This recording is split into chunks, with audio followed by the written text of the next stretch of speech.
Hello everyone, मैं advocate Reena Yadav आप सभी का स्वागत करती हूं अपने इस यूट्यूब चैनल पर। दोस्तों, आज मैं आप लोगों के लिए एक लीगल अवेयरनेस की वीडियो लेकर आई हूं जिसमें मैं बात करूंगी विल के बारे में।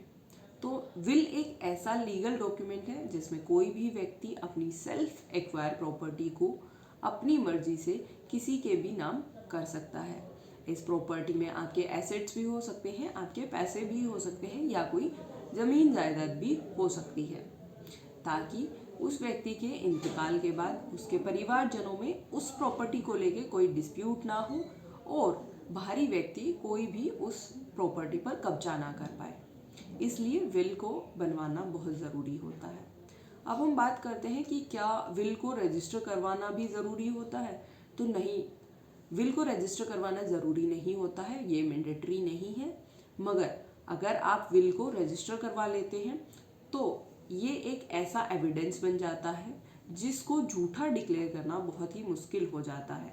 यानी कि जब आप विल को रजिस्टर करवाते हैं तो ये मान लिया जाता है कि उस टाइम पर आप साउंड माइंड थे और आप पर किसी भी प्रकार का दबाव या भय नहीं था, आप किसी के इन्फ्लुएंस में नहीं थे और जो आपने उस पर सिग्नेचर किए हैं वो आप ही के सिग्नेचर हैं। यानी कि वो किसी ने झूठे साइन नहीं किए हैं, किसी ने फोर्स नहीं किए हैं।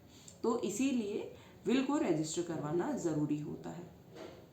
वहीं जब आपकी विल रजिस्टर हो जाती है और रजिस्टर होने के बाद अगर आपसे किसी भी वजह से विल खो जाती है तो आप रजिस्ट्रार ऑफिस से उस विल की दूसरी कॉपी निकलवा सकते हैं, क्योंकि रजिस्ट्रार ऑफिस में इनका रिकॉर्ड रखा जाता है।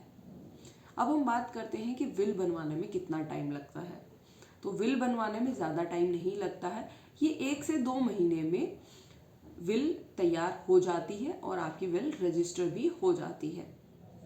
अब बहुत सारे लोगों के मन में ये डाउट आता है कि वो अपनी विल एक बार रजिस्टर करवाने के बाद चेंज नहीं कर सकते हैं। तो मैं आपको बता दूं कि कोई भी व्यक्ति अपनी विल को कितनी बार भी बना सकता है, कितनी बार भी चेंज कर सकता है, मगर जो उसकी लास्ट रजिस्टर्ड विल होगी वही मान्य होगी। अगर हम बात करें मुस्लिम धर्म की, तो मुस्लिम धर्म का व्यक्ति अपनी प्रॉपर्टी का 1/3 हिस्सा ही विल कर सकता है। विल के लिए 2 विटनेस की ज़रूरत होती है और विटनेस का ये ड्यूटी बन जाता है कि वो उस प्रॉपर्टी के बारे में, उस विल के बारे में किसी भी थर्ड व्यक्ति को कोई भी जानकारी ना दे, यानी कि उनको ये जानकारी गुप्त रखनी होती है।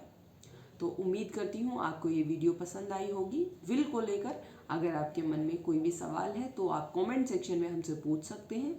सोशल मीडिया के अलग अलग प्लेटफॉर्म्स पर आप हमें फॉलो कर सकते हैं, वहाँ पर आप हमसे जानकारी ले सकते हैं और इस वीडियो को ज़्यादा से ज़्यादा शेयर करें। Thank you so much.